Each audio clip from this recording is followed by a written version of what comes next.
श्रीमद् भगवद गीता के 11वें अध्याय को शुरू करने से पहले यदि आपने गीता के 10वें अध्याय को नहीं देखा है तो नीचे डिस्क्रिप्शन में लिंक दिया हुआ है, आप उसे जरूर देखिए। श्रीमद् भगवद गीता के 11वें अध्याय को विश्व रूप दर्शन योग के नाम से जानते हैं। इसमें कुल 55 श्लोक हैं, जिसमें कि भगवान श्री कृष्ण अर्जुन को अपने विराट रूप का दर्शन कराते हैं। इस अध्याय में भगवान श्री कृष्ण के दिव्य रूप का विस्तार से वर्णन किया गया है, जो कि सभी सीमाओं से परे, अद्भुत और अनंत है। यह अध्याय अर्जुन के मन में उठ रहे प्रश्नों का समाधान करता है और उन्हें अपने धर्म पथ पर अडिग रहने के लिए प्रेरित करता है। तो चलिए शुरू करते हैं गीता के 11वें अध्याय को। इस अध्याय की शुरुआत में अर्जुन भगवान श्री कृष्ण से कहते हैं कि हे प्रभु, पिछले अध्याय में आपने जो दिव्य ज्ञान और ऐश्वर्य के रहस्य बताए हैं, उन्हें सुनकर मेरी सभी शंकाएं तो दूर हो गई हैं और अब मैं जान गया हूं कि आप ही सृष्टि के आधार, परमात्मा और सभी देवताओं के देवता हैं। फिर भी मेरी इच्छा है कि मैं आपके विराट स्वरूप को देखूं। अर्जुन भगवान श्री कृष्ण से निवेदन करते हैं कि हे प्रभु, यदि आप मुझ पर कृपा करें, मुझे अपने दिव्य और अनंत रूप के दर्शन कराइए। अर्जुन की इन बातों को सुनकर भगवान श्री कृष्ण कहते हैं कि हे पार्थ, तुम मेरे प्रिय मित्र हो, इसलिए मैं तुम्हें अपना विराट स्वरूप जरूर दिखाऊंगा, लेकिन इस दिव्य रूप को समान आंखों से देखना संभव नहीं है। इसीलिए मैं तुम्हें दिव्य दृष्टि प्रदान करता हूं, जिससे कि आप ध्यान पूर्वक मेरे अनंत रूप को देख सकेंगे। इसके बाद भगवान श्री कृष्ण अपना विराट रूप प्रकट करते हैं। यह रूप अनंत था, जिसमें हजारों मुख, नेत्र और भुजाएं शामिल थी।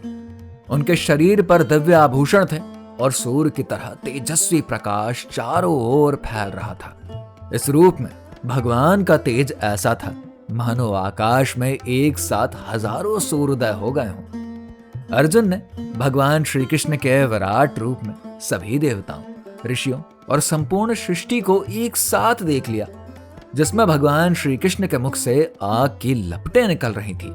यह रूप इतना विशाल और इतना तेजस्वी था कि उसे देखकर अर्जुन के शरीर का रोम रोम पुलकित हो गया। उनका मन भय और विस्मय से भर गया और वो अपने दोनों हाथ जोड़कर भगवान के चरणों में गिरकर प्रार्थना करने लगे। उनकी वाणी कांप रही थी। इसके बाद अर्जुन ने कहा कि हे जगन्नाथ, मैं सदा आपको एक मित्र समझता रहा, आपके साथ हंसी मजाक करता रहा, लेकिन आज आपके इस रूप को देखकर मुझे समझ आ गया कि आप इस ब्रह्मांड के स्वामी हैं। इसके बाद अर्जुन का स्वर भावुक हो उठा। उन्होंने विनम्रता से कहा कि हे अनंत रूप वाले प्रभु, मैंने अज्ञानवश आपके साथ जो भी अनुचित व्यवहार किया है उसे क्षमा कर दीजिए। मैंने खेलते समय, आराम करते हुए या सभा में अनजाने में आपका अनादर किया होगा, लेकिन कृपा करके मेरे उन सभी अपराधों को माफ कर दीजिए। जैसे पिता अपने पुत्र को क्षमा करता है, जैसे एक मित्र अपने प्रिय को क्षमा करता है। अर्जुन की आंखों में आंसू छलक पड़े। सिर झुकाकर उन्होंने भगवान कृष्ण से फिर से कहा कि आपने मुझे इस विराट रूप के दर्शन देकर जो कृपा करी है, उसके लिए मैं कृतज्ञ हूं, लेकिन इस भव्य रूप को देखकर मेरा हृदय कांप रहा है। कृपया मुझ पर दया करें और मुझे अपना वह शांत और आनंदमय रूप दिखाइए जो मुझे सुकून देता है। मैं अब और इस रूप को नहीं देख सकता। इसके बाद अर्जुन ने विनम्रता से पूछा कि हे प्रभु, इस उग्र और भयानक रूप के पीछे आपका उद्देश्य क्या है? फिर भगवान श्री कृष्ण ने उत्तर दिया कि मैं काल हूं और ये मेरे द्वारा रचित विनाश का समय है। उन्होंने ये भी बताया कि यह युद्ध तो केवल एक माध्यम है और इस युद्ध के सभी बड़े योद्धा पहले ही मारे जा चुके हैं। हे अर्जुन, तुम मेरी लीलाओं को पूर्ण करने का केवल एक माध्यम हो, इसलिए उठो, अपना धर्म निभाओ और विजयी बनो।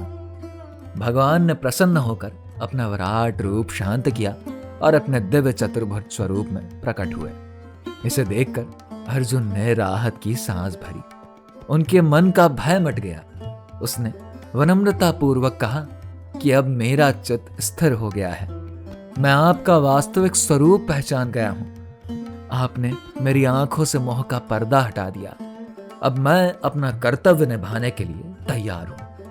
भगवान ने कहा कि हे अर्जुन, इस विराट रूप का दर्शन बहुत ही दुर्लभ है। देवता भी इसे देखने के लिए लालायित रहते हैं, लेकिन इसे केवल अनन्य भक्ति से ही देखा जा सकता है। ना वेदों, ना तपस्या, ना यज्ञ और ना ही दान पुण्य से इस रूप का दर्शन संभव है। जो अनन्य प्रेम से मेरी सेवा करते हैं और बिना द्वेष के अपने कर्तव्यों का पालन करते हैं, वो ही मुझे प्राप्त करते हैं। ये सुनकर अर्जुन ने अपने हाथ जोड़कर भगवान का आभार व्यक्त किया। उन्होंने भगवान से कहा कि हे प्रभु, अब मैं अपना कर्तव्य समझ गया हूं। मैं युद्ध करने के लिए तैयार हूं। इसी के साथ ही श्रीमद् भगवद गीता का 11वां अध्याय यहाँ पर समाप्त होता है। अगर आप 12वां अध्याय देखना चाहते हैं तो हमारे चैनल को सब्सक्राइब अवश्य करें।